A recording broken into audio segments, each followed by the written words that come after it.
hear the world, a distant memory, the sound of silence surrounding me like a symphony without a score, a perfect storm without a shore.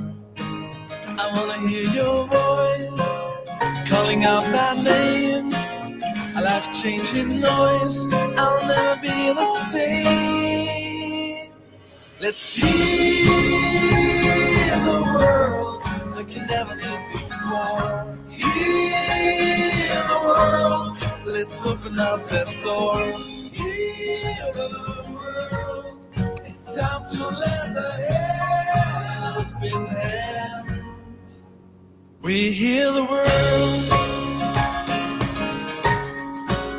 I hear the world loud and clear. I feel its music, it stands for tears. I hear the world, no ifs and whys, the chant of birds up in the sky. And I hear your voice calling out my name. Now I'm like you, and you're like me, we're all the same. Let's hear the world like we never did before. Hear the world, let's open up that door. Hear the world, it's time to lend a helping hand. Everyone sing out across the land. Raise your voice for those who can't be heard. Speak out loud, put out the words. Hear the music, hear the world. 'Cause love is all we need. Let's hear the world. Hear the world. Let's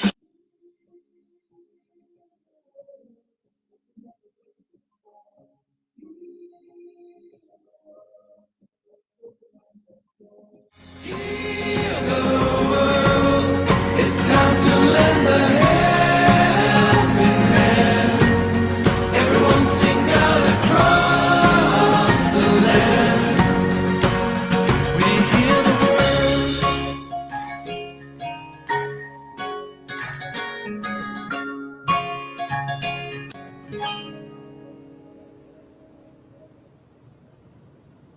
Interesting. Are we on? Okay, that was an interesting video, Alea. That was from you. And one thing I realized, was it intentional? Because there were some parts of the video where volume was high and then other parts when it was low and middle and so on and so forth. That was intentional, was it? To simulate. You're muted. Hello. Hi, good evening, everyone. My name is Aliyah Cheng, audiologist from Sound Life Hearing. So you're right, Kat. Just now, the song is called Hear the World. You can play it again in YouTube. And there is a certain part of the song was purposely being bring down the volume, because that is how those hearing loss people with different degree of hearing loss hear the song. Okay, So great. to us, we actually can hear every pitch, but to them, if let's say without using any aids or cochlear implant, this is how they hear with the degree of loss. Okay, thanks, Aliyah. Thanks for that description. And You're good welcome. evening, everyone. Welcome to the 5th episode of Share Session series. I think you can guess what the title of our talk today is. I am your host, Kat Yong from the Health Blog Healthier Sense. I'm joined by host, moderator Woon Mei, the life coach. And our guest today for our talk is audiologist Alea Cheng and teacher of DES Nurul Akmal. So our talk for today, we've seen them in society before, but deafness is a physical disability that is invincible. So it's difficult to know who they are, where they are around us, and so we don't know how to approach them. maybe to kick things off, right, let's talk about what an audiologist and teacher of the deaf does. So, Nurul, maybe you can talk about your job and World Hearing Day, which happened on the 3rd of March, what it means to you.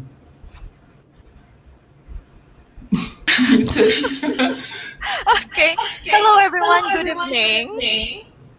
So it's an honor for me to be joining the Shasha session today. And I am a teacher of the deaf. Basically, a teacher of the deaf works with children with hearing loss, and we can work with children in the mainstream school setting or also in the special education setting. So it's kind of flexible that way, but the focus is not only to help the students to access quality education, but also to support the teachers to ensure that the curriculum, the instruction, the communication, and also the overall learning experience is accessible to the students. And World Hearing Day, so what does it mean to me? So I feel like Kat mentioned earlier, it is an invisible disability because unless someone wears a hearing aid or implant, you might not know that the person is deaf. And also, I think a lot of us might not fully understand the meaning and the true implication of hearing loss, right? We might think that it is simply about not hearing, while actually it is more than that. So I feel like with World Hearing Day, it is a good campaign for us, all of us actually, to understand what is hearing loss and what can we do as a member of society to make sure that our society is very accepting to everyone. Okay, thanks for that, Nurul. Speaking of campaigns, I know that Alea has got some campaigns because it's a World Hearing Day and World Hearing Month as well, the whole of March, if I'm not mistaken. So Alea, you're an audiologist. You gave us an idea of what you do. Tell us a little bit more. Okay, so basically, audiologist is a health professional who do the hearing test for the public or even for baby, for elderly. As long as they suspect themselves having some hearing issue, they can always come to us for the hearing test. And audiologist is a qualified health professional to perform the test. All right. Then not only to perform the test, but we also manage hearing loss, tinnitus problem, and just like what just now Nurul said, she works with children more, right? But for me, I actually work with both the population. As long as they have hearing problem, then we will test them. And if we diagnose them with certain degree of hearing loss, we actually will recommend some solution for them so that they can hear again. But of course, there is sometimes hearing aids alone cannot help everyone, because if the degree of hearing loss is too bad, just like the song being played earlier, profound hearing loss, sometimes even with a very superpower hearing aid, they can hear sound, but they cannot understand. So that is where there is another technology, we call it cochlear implant, which require the team of professionals like ENT surgeon, the pediatricians, if let's say it's a kids, the audiologist, the speech therapist, all work together to actually do the CI. The doctor will perform the CI surgery first, then the audiologist and the speech therapist will do the rehab part, like the mapping and also the therapy. So for myself, in Sound Life, I founded Sound Life since 2016 and currently having one shop in SS2.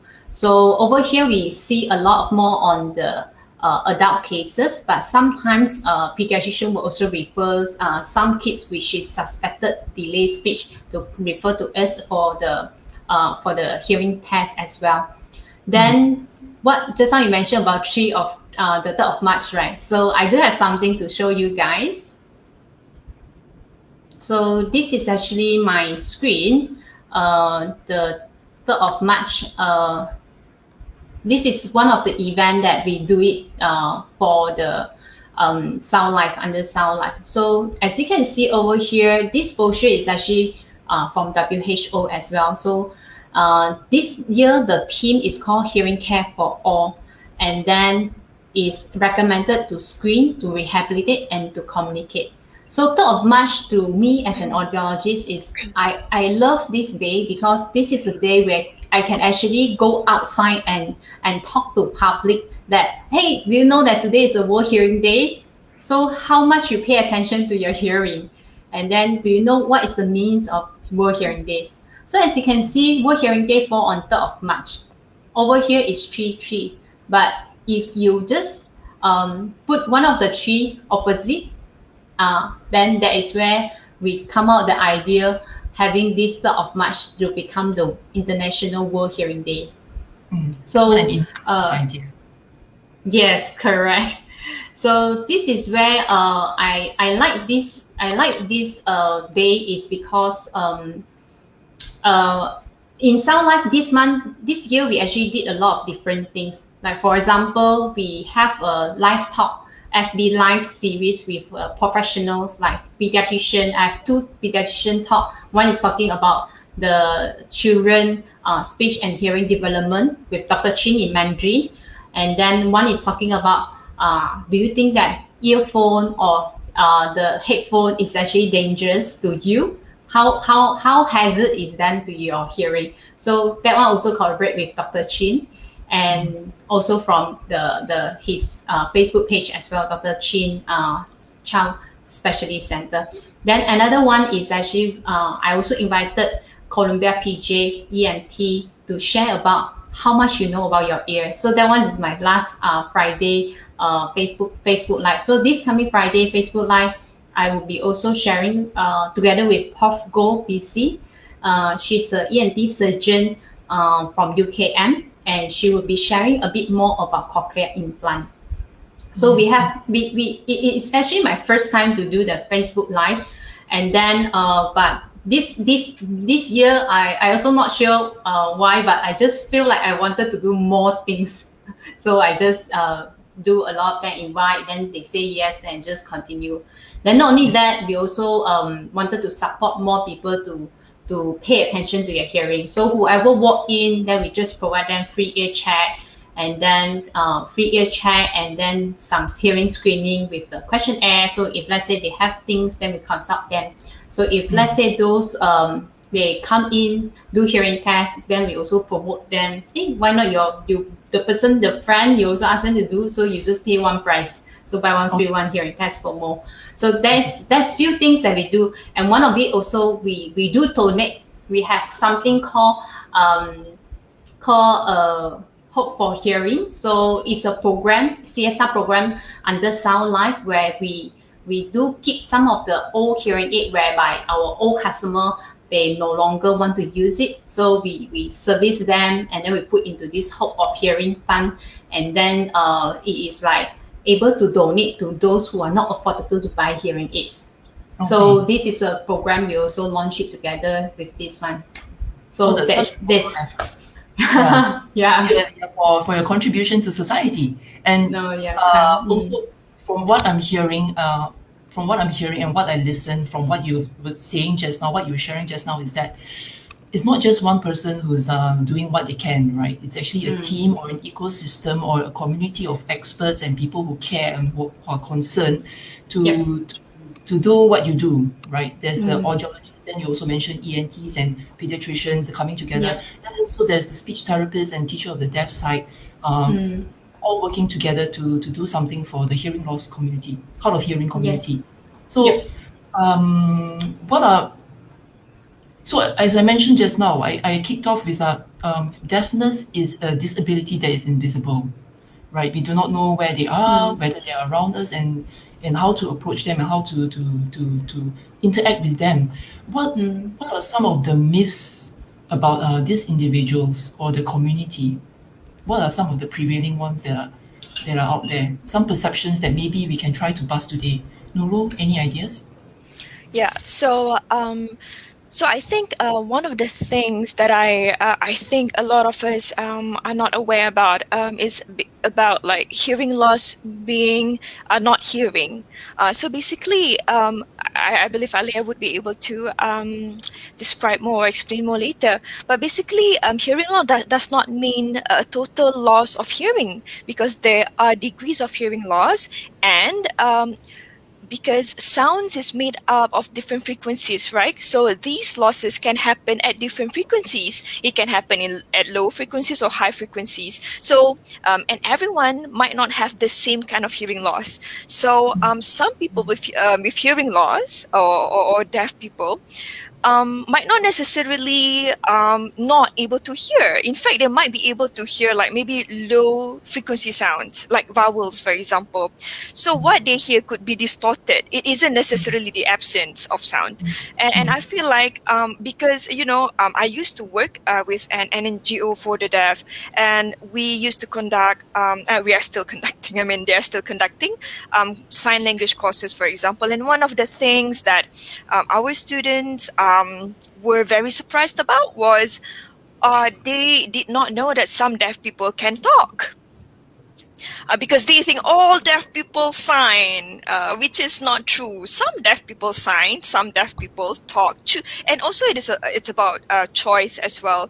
Like for example, there are some babies who were born deaf, for example, and they were identified early. They were being equipped early with hearing aids or cochlear implant, and their parents might choose spoken communication as their preference. So this child will be sent to speech therapists, for example, and they will be trained to listen and to talk. Hence, this child would be able to talk. But of course, they would also face some challenges that I would elaborate more on later in school and in workplaces.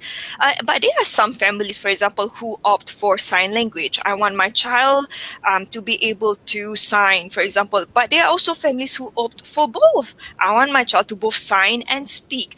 So really, there is diversity within the deaf community itself. And I think that's one of the most basic myth that I myself learned when I first studied deaf education. Yes, that's one of the things. Clearing that up for me. But I'm curious, how young, when can you diagnose that a child has impaired hearing? How young do they have to? What's the so we have hearing screening for babies. So like we can identify hearing loss right from a few days after they were born, for example. So they will be hearing screening done by audiologists. I'm not sure about Malaysia, but in the US, for example, there is this 136 sort of like a, not necessarily a policy, but something that they want to achieve, meaning to say by age 1 month, all babies are screened for hearing. And by age 3 months, they are identified to either have hearing loss or not. And by age 6 months, they would be able to get intervention, regardless of the communication mode chosen by the families. I've also got a bit of confusion. I'm sorry, Aliyah, because you tried cochlear implants just now, but I just don't know what's the difference between cochlear implant and hearing aids. In fact, I was in a forum recently, and it was a forum that was organized by US, right, an association or something like that. And there was one lady who said her son, I'm not sure how old it was, but on one ear he had a cochlear implant, and on the other he had hearing aid. So what's the difference between the two, and is it possible to use both at the same time? Yes, it's possible. I don't have my visual over here. Okay. Number one is like hearing aids can amplify the sound. Hearing aids actually has the components of three main things: microphone, amplifier, and the speaker. And of course, to make it able to amplify, then it also requires batteries. Okay, so this is a component, very basic component of hearing aids. And then usually it can support the hearing loss up to profile level. So what do you means by profile level? It means that we do have a certain degree of hearing loss. From mild, meaning people who still able to hear, but sound that they hear is slightly softer. Sometimes they may miss out some whisper sound. So for mild hearing loss, normally some of these people don't want to wear anything. Okay, but if let's say for children who have mild hearing loss, they don't wear anything, you will definitely observe some speech delay happen on them. Yeah, meaning to say that maybe some of them by the age of 2 years old, they should be able to talk a lot of single words. Then maybe some of them, they can speak, but they won't speak very clear. So this is a mild hearing loss symptom. So for moderate hearing loss tend to miss out most of the verbal speech. depending on the degree, depending on the curve also. So let's say it's a flat, moderate hearing loss, then they tend to miss out the more normal conversation. So Okay. if without any amplification like hearing aids, right, they are hearing in the world something like, can you just try pinch your ears very tight? Okay, yes. And then I'm still talking to you. You still can hear me, but all you hear is like very soft, much softer, right? So you need more attention to hear it. Yeah. So for Can I a post, question? pardon? Can I rephrase the question? What does a hearing aid does for someone, and what does a cochlear implant does for? Yes, I am actually explaining the hearing aid part first. So the hearing aids actually can help to amplify all this degree of hearing loss, like maybe help for moderate and very goodly help for severe hearing loss. But however, when you reach the profound hearing loss, normally hearing aids, even with a very profound, very superpower hearing aids, sometimes it has the limitation to help them. So when it has the limitation to help them, so what happened is that they are not able to help the person to hear as what the normal conversation like. So maybe the aided hearing test response, which is where they wear hearing aid and then we do the hearing test, the aided response show that maybe has a limitation, not able to hear some high pitch. Then this is where the CI cochlear implants is indicated, because it's not powerful enough to help them. So for cochlear implant, the differences is it also has one electrode and the magnet. So outside you will wear something like a speech processor, and then over here you normally have already embedded the magnet. The magnet is attached to the electrode. The electrode is the one to be inserted inside the cochlea and done via surgery. So the differences between two is one is using acoustic listening and the other one is using electric listening. Electric listening. So the sound that they hear is slightly different. But why just now you mentioned the kid was using one CI and the other one is a hearing aid.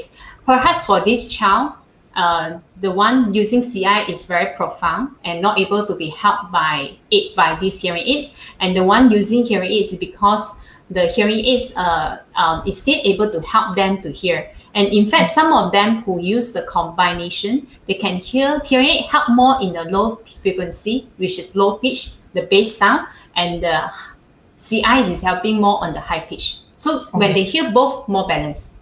Okay, so I've got a question for Nurul. Maybe Nurul can help me out here, because I actually read through a newspaper clipping.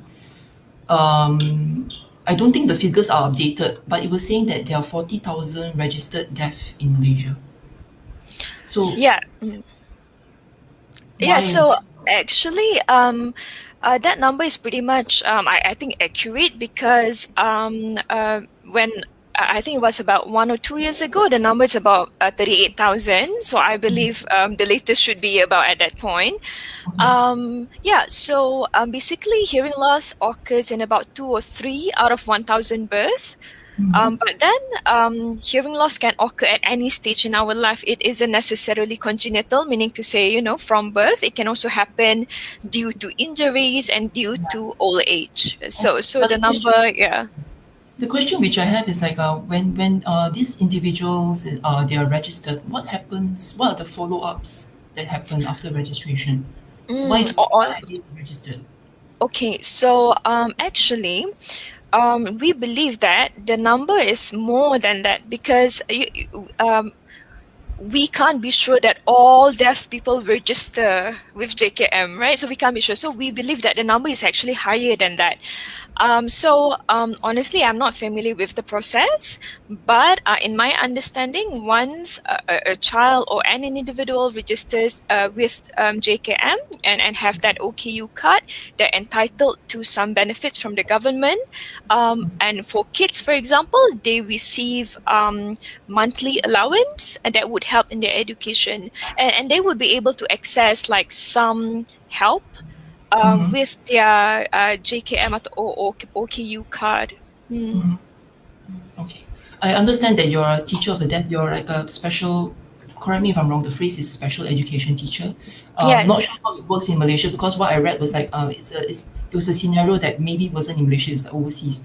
But special education teacher works with general teachers to ensure that education is accessible for the community, for the kids of that age. Is that how it happens in Malaysia as well? Yeah, so basically in Malaysia we do have teachers of the deaf as well. So we call them guru pendidikan khas, pendengaran. But then we haven't yet fully have a system in which we have support for deaf kids in mainstream schools. And I feel like this is I guess we are moving towards it, but there is not enough awareness, not enough action, definitely, to ensure that this happen. So they, like I mentioned earlier, there are kids who were, for example, implanted early and they develop spoken language and they go to mainstream schools. But once they go to mainstream schools, they do not have any support. So, for example, in the US, they would receive the support or the service of a teacher of the deaf, for example, that would come in to see them maybe twice or 3 times a week to support them and also their teachers. But it doesn't happen here in Malaysia. So the kids are struggling. And I feel like there is where the myth comes in, like, oh, since this child is able to hear me, so like everything is fine, he should be treated the same, for example. Well, actually, this is not true. Cochlear implant and hearing aids are merely tools to help them to hear.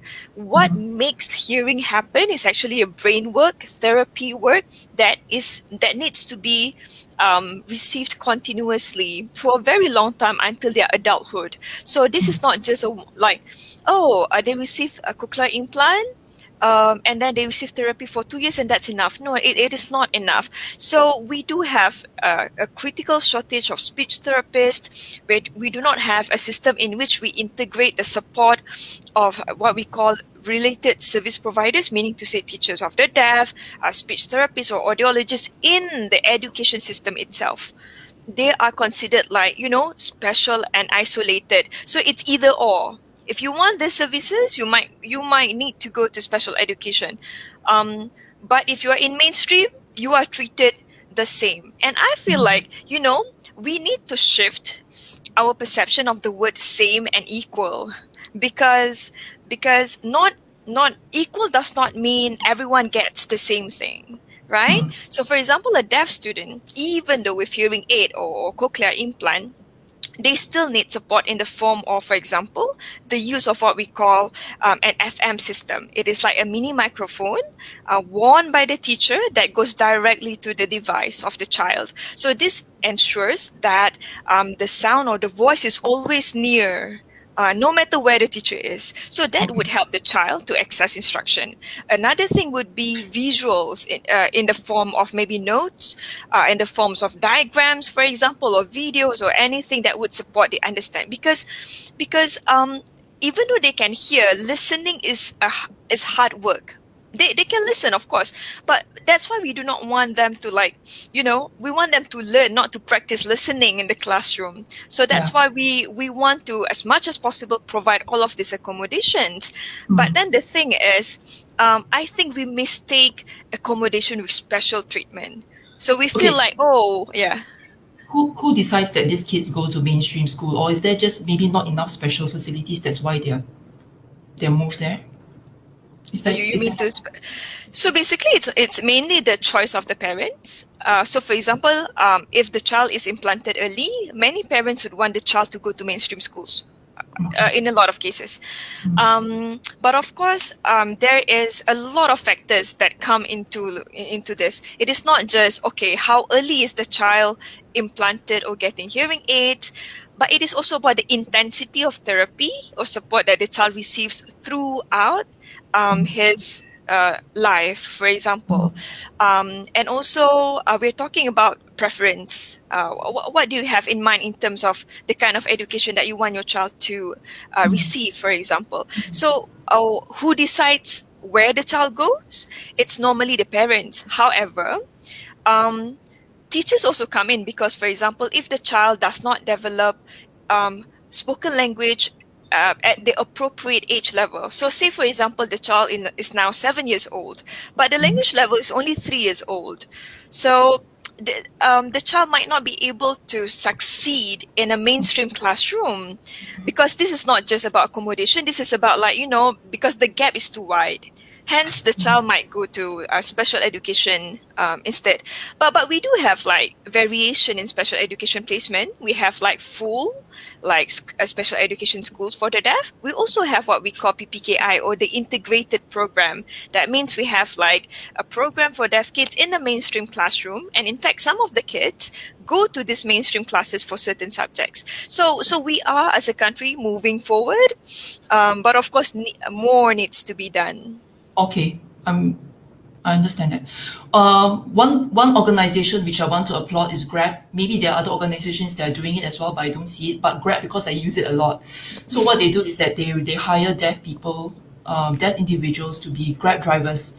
And when I do get a deaf individual who's driving me, I'm glad there's a identification there, because if there wasn't, I can imagine if it were me or anybody else trying to communicate normally with the person, I would be frustrated because I won't get the reaction which I'm expecting. So that is actually very good. I applaud them. But also at the same time, the cars that these individuals that they're driving, they're actually, I notice, right, they're really good cars, right? So this implies to me that what they're doing is just part-time. They actually have a full-time. They've got they're well-balanced individuals, probably with a very steady and very good job somewhere. They are able to function normally in society and be good contributing citizens, right? But so what the challenges that you mentioned, what can we do about it, to help more get the opportunities that I see these people have? All right.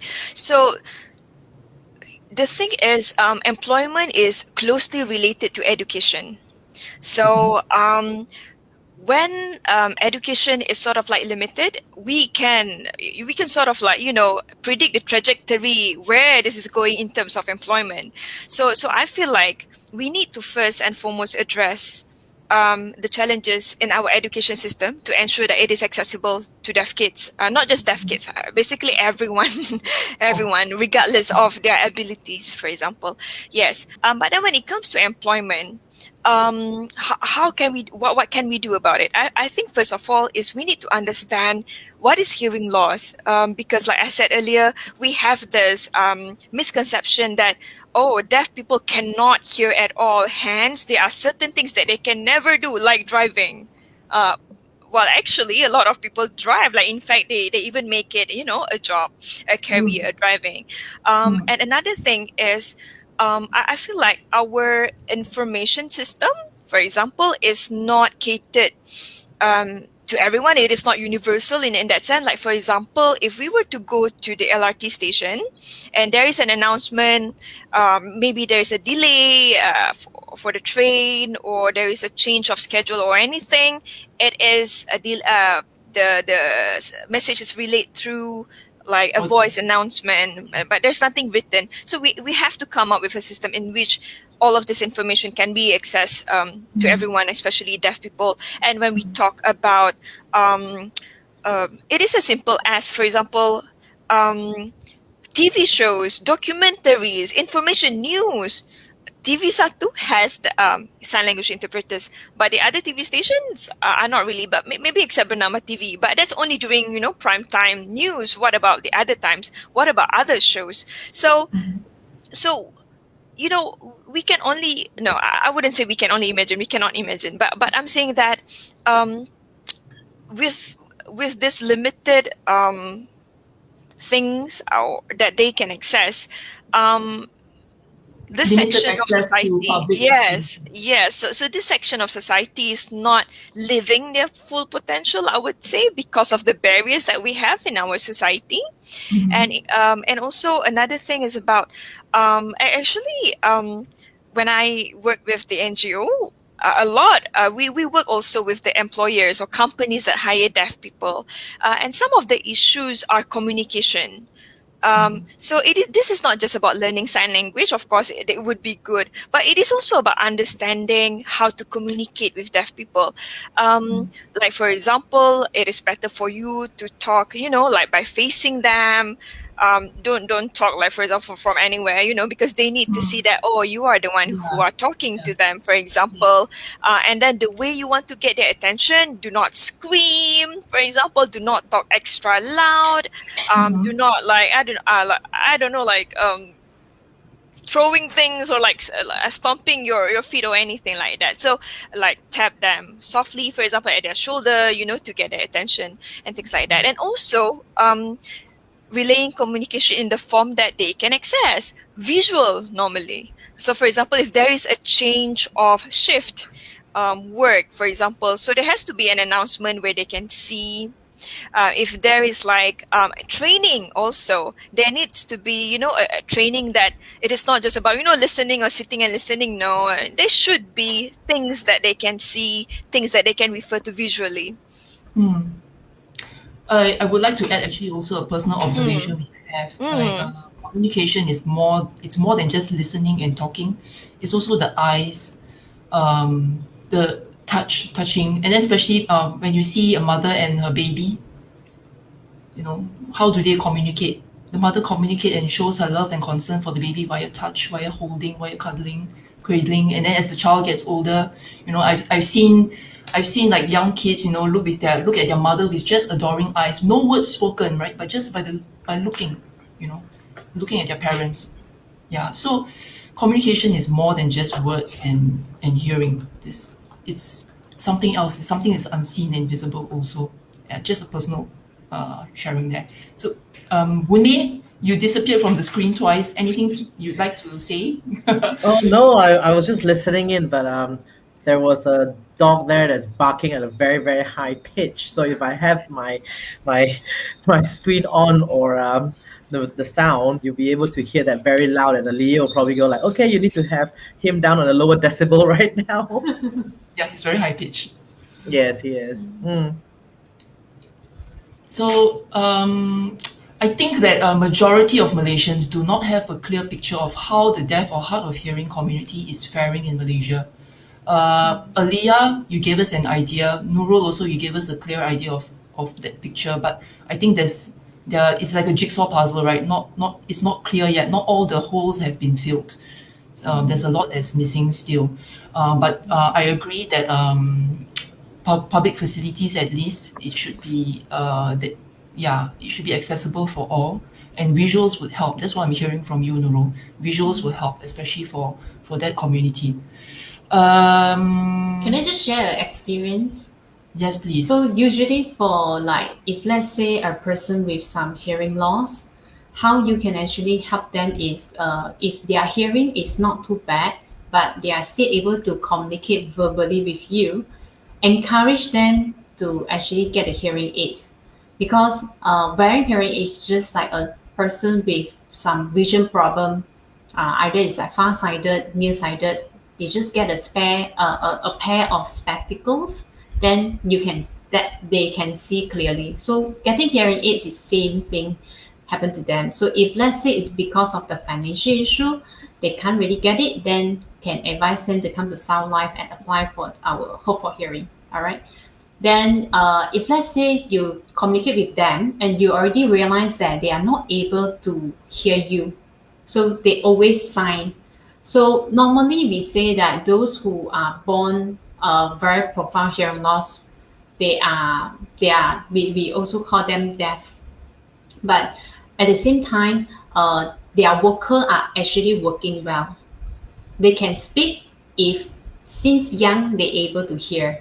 So, but because they don't have the input, that's why they don't have the output. So usually some of them and most of them, if let's say never get any intervention early, then they might be becoming mute as well. So I used to have the experience interact with them. You have to be one thing, okay? Because we are having good hearing, so sometimes using verbal to convey the idea is very fast. So when you deal with deaf people, so just be a bit more patient You can just use the text, use your phone, type out what you want to convey, and let them type back, and you all can just communicate just like our chatting mode. It's just like this person is in front of you, but you still need to chat in with the person. Yeah. So this is my experience using typing. I have a friend. He's actually from my JCI NGO organization, and then he's also I think he used to be a president for some of the youth deaf organization as well. So they are actually having normal IQ. He's a very good photographer. So sometimes for those of them who suffer from the hearing impairment, despite their disability, they still can do very best in their career. They do have certain talent, be it like artists or be it like a very great photographer or designer. They have all these good sense with visuals.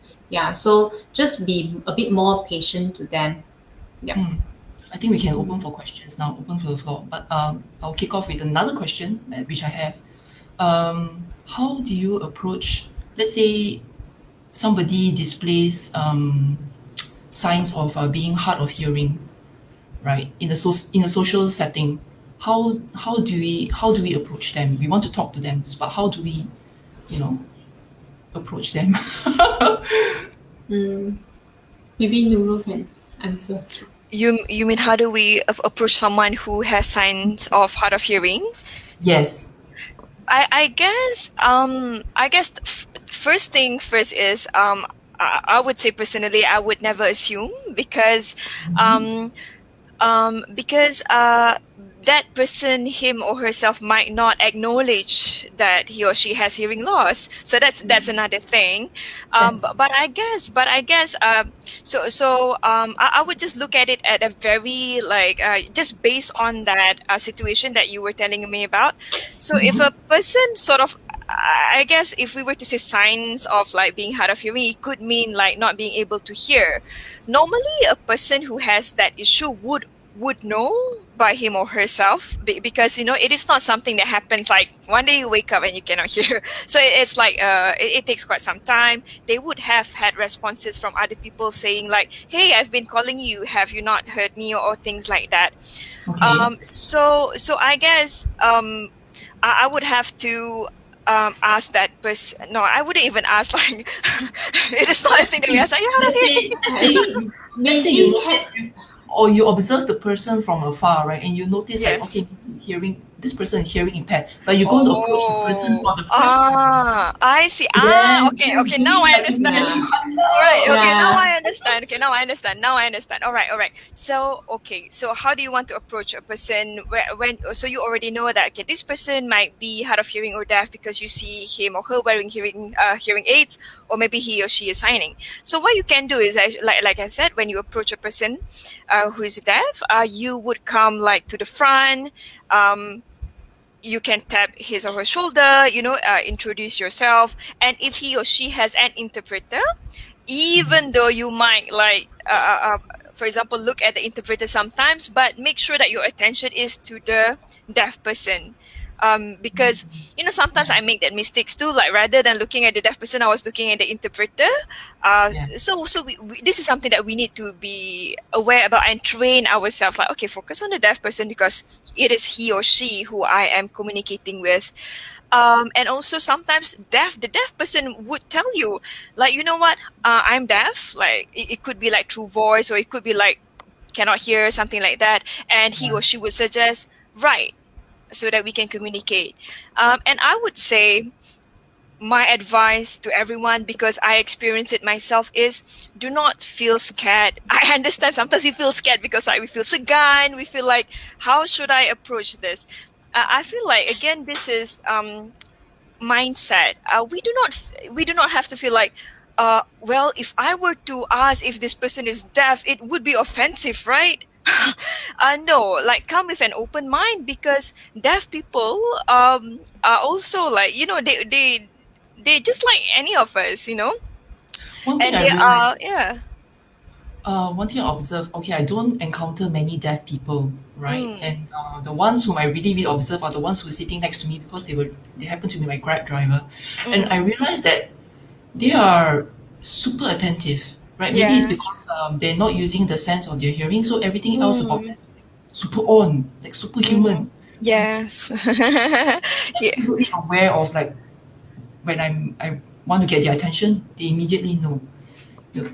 Exactly. So yeah, do not feel scared to approach a deaf person, and I feel like we have to come into it with an open mind. And another thing that I would like to add is I would like to invite everyone, and also like because I feel like we need to talk more about disability, like having a discourse of disability, because sometimes without us realizing it, we might be sort of like patronizing. For example, like we're saying, okay, they need help, for example, and this is how we can help them.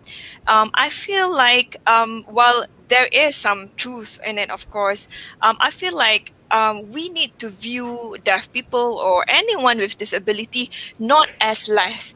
When I say less, I'm not saying that less in terms of like worth or anything, like you understand what I'm saying. Less as in, oh, they cannot hear, or oh, they cannot see, or and things like that. um Mm. we might need to shift our mindset to like they're just different. For example, we have some sort of difference too, basically, but they are different in some other ways. So rather than saying, oh, they need to be helped, why not? Okay, they are different, and they might live or access certain things differently, experience things differently. So why don't we learn about it, and from there we sort of like accommodate. And accommodate doesn't necessarily mean we're helping. We are just changing, for example, what we are used to doing to something that is more accessible to everyone. I think a question came up, right, by Mm. Joyce. Was there? Yes. Yep, there is a question. It's on the screen now. Is what is your recommendation for severe hearing loss? Hearing aid or cochlear implant? I would say, Jocelyn, advisable to come to the clinic or see any audiologist, and then after that try on the hearing aids. If let's say the hearing aid can actually bring a very good result, like as if like the person is able to hear and then able to answer at least for the 6 links.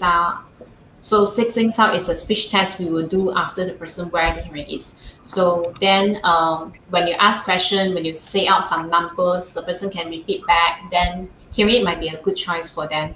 Because at the end also you need to weigh the cost for to get a hearing aids or to get a CI. CI would be actually close to 100,000 for 1 year. Close to 100, it's almost like 100,000 for 1 year. So, but for hearing aids, it's actually maybe you can get it as cheap as maybe 2005 for one side. So there's the differences. So we welcome you to actually make appointment with Sound Life audiologist, and then we can assess and give some suggestion. Nice one. Nice one. There's a couple of comments here as well, which is I'm going to put on screen, which Marilyn says is inclusion and support for the deaf in mainstream. Which is something like what Marilyn has been, something what Nurul has been talking about. The inclusion of them. And Marilyn also made an observation saying she observed a deaf participant in the class and she learned the conversation tools faster than any other hearing participants I had worked with. So I suppose that's where when the full concentration of the focus on the items of the work that they're having to deal with as well, right, Nurul? Yes, my experience working with my teammates who are all deaf, they are because we had a training session with Marilyn. Yeah, so they were very not only focused, but they were so committed, like throughout the course. Like sometimes when we have breaks, we'd be like totally shut down. Like I'm not gonna think about it. I come back to it later, but not now. But with my deaf teammates, they were like on it all the time. So yeah, so that's why I think like as a society, we have to, we have like an open mind, and I guess we have to come to the understanding that it is just sometimes about differences. It is not about like less or better or things like that. And of course, they could be challenges as perceived by us or as perceived by people of hearing loss or special needs, for example. But I guess like we just need to view it in the sense of like, okay, what can I change in order to make this more accessible, for example, rather than thinking about what can they do or can they not do, what can I do or can I not do? Because I think this conversation about if a person has this, he or she cannot do this, it's very limiting to all of us. Hence, I guess we should like be more open about this, and hence that's why we need like programs such as this in which we talk about people not just with hearing loss but other disabilities as well. Yeah, inclusion all around. Correct. I do recommend people, if let's say you really want to contribute, then perhaps is taking up the BIM course, which is a sign language Malaysia bahasa. Is it bahasa? Bahasa isyarat Isyarat Malaysia. Yes. So it's called BIM short form. It's Thanks a for good bringing way. it up. Yeah, it's good to actually because I used to I used to actually join the BIM class, and then that class was hosted by JCI Lead Tripgana, which is the NGO that I joined. And that time they actually mix around the hearing people and the deaf people together, and we are learning the very basic BIM. So, but throughout the conversation, they actually very wish that there is more hearing people that can learn the basic BIM so that they can communicate, because they also have a lot to share. Their inner side is actually same as us. So they have a lot to share, but it's just that sometimes because due to the limitation, we don't know their language. It's just like we don't know Japanese, so it would be tougher for us to communicate with a foreign language, something like that. I remember reading about this, but it was only a very short news snippet. So from what I understand from the news report is that BIM is not as widespread among the hard of hearing community as it should be. And in schools, ASL is actually the standard mode of communication. Oh, actually, it is KTBM. It's Kod Tangan Bahasa Melayu. It's not the American Sign Language. So Kod Tangan is basically sign language, but following the structure of Bahasa Melayu. So it is like you are speaking English but with Malay grammar or Malay syntax or vice versa, something like that. An example. Okay, so for example, so sign language in general have their own syntax or grammar or rules, just like any other spoken language. And sign language is not similar to spoken language, just like Bahasa Melayu and English are not the same, right, in terms of its rules or their rules, I mean. Yeah, so for example, let's say in BIM or ASL, American Sign Language, we put the subject first. For example, school I go, like I go to school, right? So like school I go, yes. But in KTBM, Kod Tangan Bahasa Melayu, even signing exact English SEE, we would sign it exactly as we would say it. So we would say, I go to school. Yeah. So there is a debate about that as well, but I'm not going to go into that. But I'm just saying that, it's that's why I said diversity in the deaf community. Can you give an example of I go to school in KTBM and in BIM and ASL? So, for example, saya pergi ke, I'm not sure the sign of to, but in English, or we just sign TO. This is the sign for TO, to school or school. Yeah. So, but if it is like BIM, it's like school, I go. Kalau KTBM, it's like saya pergi ke sekolah. So, and also like you know how there is a research about when you talk different languages, you think differently, like your mind work differently. It is the same with sign language, because spoken language is linear in the sense that we go like, you know, like one by one in a linear fashion. Like saya pergi ke sekolah, ataupun ada pokok tumbang. But in sign language, you would give the whole context first. Like, there is a tree and it fell. Right? You do not see the structure of that linear word. Like, ada pokok tumbang. It's just tree tumbang. So it's so honestly, sign language is quite challenging for me, because because even when I learned languages, I was like, okay, it's very auditory for me, but sign language is really about visualizing the context. Okay, got it. Okay, I think I understand. Maybe something which I can learn if lockdowns happen again. Yes, in fact, Boy. No. yes, no. I'm with you there. Yes. In fact, last in 2000, early 2020, 2019, actually, me and my team, when I used to work with the NGO, we launched the first ever Bahasa Isyarat Malaysia course online. So it's available on Open Learning, the platform Open Learning. And it's conducted entirely online, so you do not have to go to the center or anything like that. So can check it out. So yes, you can definitely check that out. Nice. So, if there are no more questions from the floor, like from anybody else, Boon Mei, do you have any questions for us, or for Alea, or for Nurul?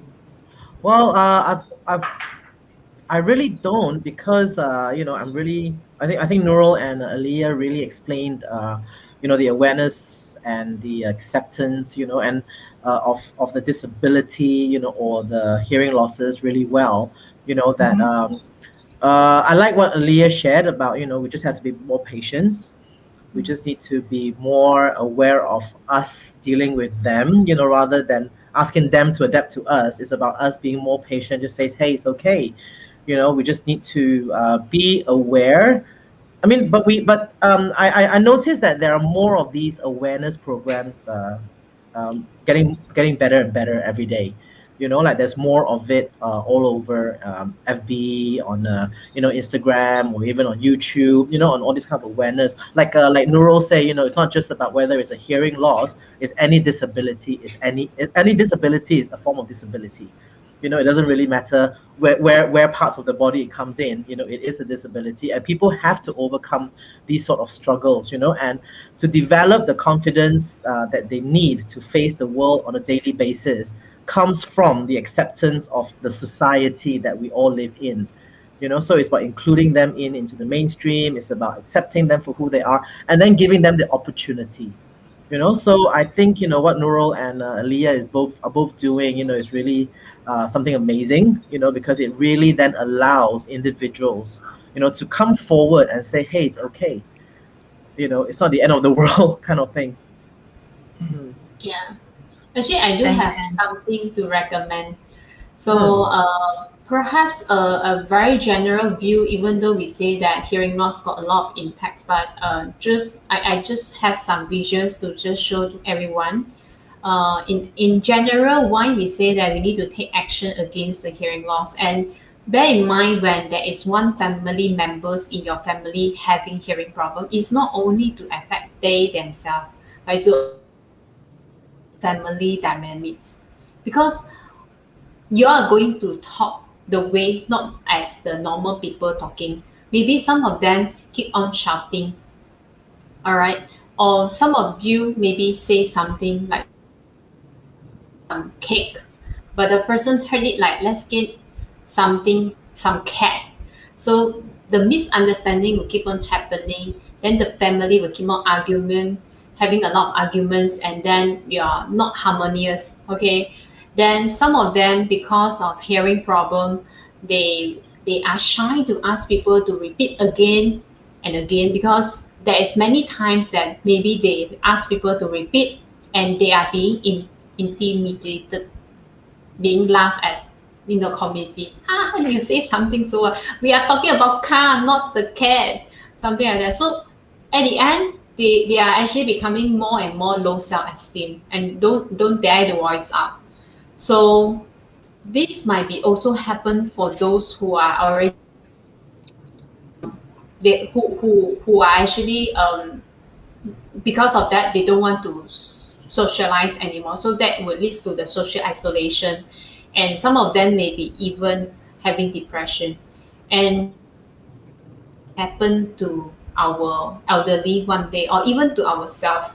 If one day all of us we can't hear anymore, that is not the end of the world. But instead, if you choose to take some action towards your hearing, you can prevent all this impact. So for elderly, we say it's very important because it's going to reduce their brain function, and they would result in early dementia or Alzheimer's disease, or even they are more high risk to fall or get involved into the accidents. So these are the very short impact of hearing loss. And what you can do, a very simple step is, as a general, like in UK, they already start to recommend people who age 60 and above, everyone should go for the hearing test. So check your hearing is the very first step that we can go for it. And that's where we stop the impact of hearing loss keep on affecting not only that person, but also the person in, their family as well, and their friends as well. Yeah. Thanks for that, Elia. And Yeah. Bhumi, please take us home. Okay, I'm just going to wrap up with a conclusion of what I've heard from everything here. And being a life coach, of course, I need to bring it down to how it's going to affect us, like how Elia has talked about the mental effect that it can affect an individual. So any disability can play a very major role in that person's life, in a positive way or a negative way, we don't know yet. But overcoming that challenges and developing the confidence is very important. And when they do, that is very admirable. We need to give them a big pat on the shoulder and say, well done. And so as a society, it is our utmost duty to allow people with disability to experience a life that they deserve. All of us do. And we are all very different, but we're very much alike at the same time. So the importance of disability awareness is very important, and it's been made very more prominent in the last years, making it easier for people with disability and the society to start developing empathy for one another. So it helps us to, clear out the stereotypical mindset of people, and thus giving a big opportunity for everyone to get involved in creating a positive and inclusive society for all. I remember when I was in Nepal, there is this F&B chain called Lemon Tree, and they only employ, all their staffs have got a form of disability, whether it's hearing or mute. So all their staff is there, and they're given that the same, like what Nurul was saying, the equal opportunity to let them enjoy that kind of life as well. So, we need to continue educating the society about the disability and how we as an individual can bring about the necessary changes by adapting and learning the acceptance and being empathetic. And of course, like what Nurul just now said, diversity. We cannot stick with the same norm every single time. We need to come up with new things all the time, to fit into that society and to have that positive approach to everyone, So thank you, Elia. Thank you, Nurul, for being here today and giving that awareness. And of course, Kat, for having Healthier Sense so that we are able to continue, educating and making people learn about how we can work with and how we can live together in a happy society. So thanks a lot, guys. Thanks, Bhumi. Thanks for the wrap up. But are you gonna? You know what's up next? Come on. I know what's up next. We do have our normal tongue twister. So Aliyah and Nurul, you will have to join us in saying that 4 S's, which is share, series, session. Oh, Yes. Share series. Okay, share, Share, series, series, session. series. Session. No, I can't do that. Do it very, very fast. And do it 5 Share, times. series, session. Do it slow 10 times. So what is it going to be? Fast, Share, fast, series, fast. session. Very fast. Series. The quick one. Okay, Share so session. let's go. 1, 2, 3. Hey, Share Share Series session.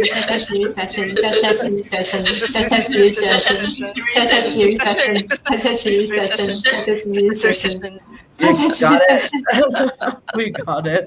All right, it's just to have a bit of a fun. All right then, thank you. Right. Thank you, everyone, and thank you for inviting us today. Yeah, thank Thank you, you. Kat, for work to support this World Hearing Day. And then it's good to always see that a public I mean non-professionals or even like non-teacher of deaf who care for the hearing impaired group. Yeah, it's always happy to see that. Thank you for including me today for today's session. Share session. Series. You missed out the word series. Series Keep session. up the good work, lady. Thank you for everything you do. Yeah, thank Okay. you. Bye All right, bye. bye bye.